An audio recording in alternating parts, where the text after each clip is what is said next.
The Honourable Member for Charlesbourg-Haut-Saint-Charles. Mr. Speaker, the complaints against this Liberal government concerning Bill C-5 are piling up, and for good reason. Quebec's Minister of Justice, Simon Jolin Barrette, tabled a motion in the National Assembly of Quebec that all MNAs supported. The motion calls on the centralizing Bloc Québécois and Liberal government to amend Bill C-5 to make the offence of sexual assault inadmissible for imprisonment in the community. And this is the situation because of the Bloc's complicity and collusion. So do they really want to protect people, or do they prioritize the comfort of criminals?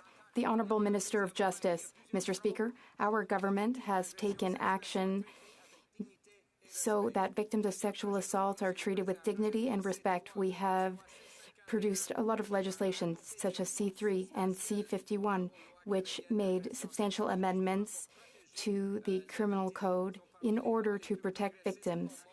These are among some of the most progressive laws in the world, Mr. Speaker. We have also invested in programs which help and support victims of sexual assault. Mr. Speaker, they are our priority. We will continue to support sexual assault victims. The Honourable Member for Charlesbourg-Haut-Saint-Charles. Mr. Speaker, the Minister thinks all he does is good.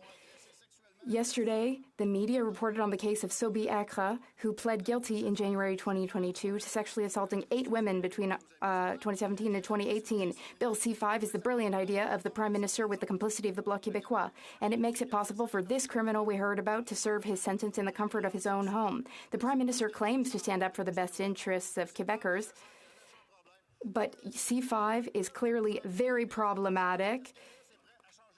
Is the minister ready to fix C-5? It's necessary in order to help women. The Honourable Minister. Thank you, Mr. Speaker. As Attorney General, it would be inappropriate for me to comment on a hearing which could be challenged, but also where a final ruling decision has not yet been given. So I won't go there, Mr. Speaker. But here's what I can say. I can say to Canadians that the goal of C-5 was to tackle systemic racism, which Black and Indigenous Canadians in the justice system experience. The Honourable Member for La Prairie. Mr. Speaker, on today's episode of the West Island Story, the Liberals are going up in flames. Each and every day, we find out about another Liberal MP from Quebec opposing the modernization of the Official Languages Act. It's even spreading to the cabinet. What started out as a smoke and mirror show has turned into a raging fire. Mr. Speaker, the suspense is at an all-time high. Will there be a free vote on Bill C-13, or will all Liberals have to vote the same way? And if they do all vote together, will they vote for or against, Mr. Speaker? The Honourable Minister of Official Languages. Mr. Speaker, I'm going to be very clear. Our position has not changed.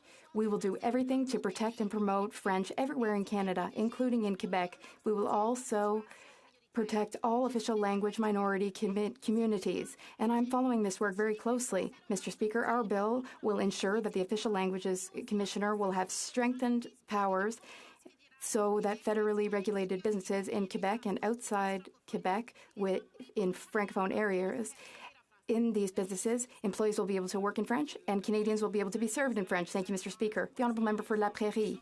Mr. Speaker,